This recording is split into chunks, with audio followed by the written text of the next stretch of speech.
dhambi ya ubaguzi ukisha kuitenda inaendelea. Ni kama na sawa sawa na kula nyama ya mtu. Kila nyama ya mtu utaendelea kuila.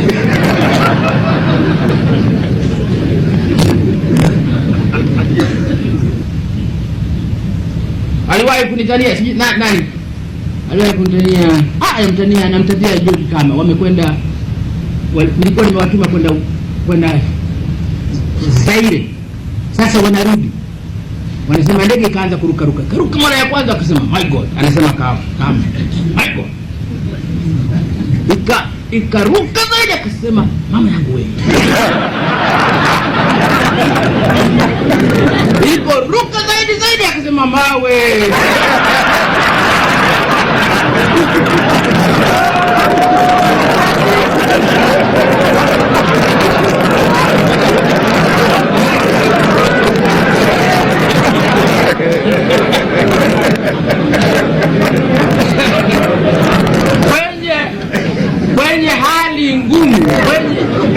Kwenye hali ngumu ya kweli kweli, nyinyi mtasema mawe.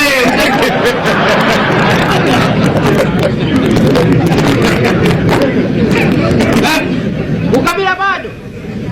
Kwa hiyo ukabila lazima uendelee kupiga vita. Hapana kukaa nasema Tanzania hatuna ukabila. Hapana. Hatukuwa tunatania. Kwa hiyo tukatengeneza sheria kwamba ili tuwafundishe watu hawa kwamba jambo hili hatulipendi. Akisha kuthibitika mahakamani kwamba kala rushwa, akisha kuthibitika mahakamani kwamba katoa rushwa, hatukumwachia hakimu uamuzi wa adhabu. Tukasema atakwenda ndani muda usiopungua miaka 2, atapata viboko 24, 12 siku anaingia, 12 siku anayotoka, akamuonyeshe mkewe.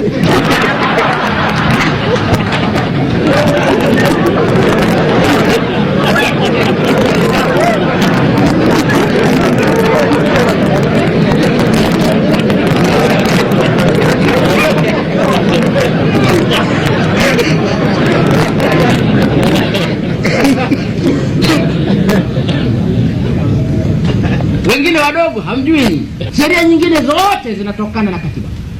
Haiwezi kupuuzwa. Hatuwezi kuendelea na utaratibu wa kupuuza katiba ya nchi yetu, au kuwa na rais anaionea haya kuitetea katiba, naye amechaguliwa kwa mujibu ya katiba hiyo, ameapa kuilinda katiba hiyo, alafu anaona haya kuitetea katiba hiyo.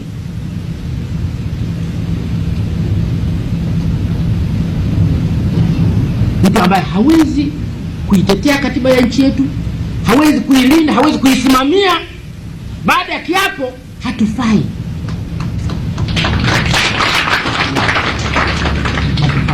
Hafai. Haya, akaendesha shamba lake huko.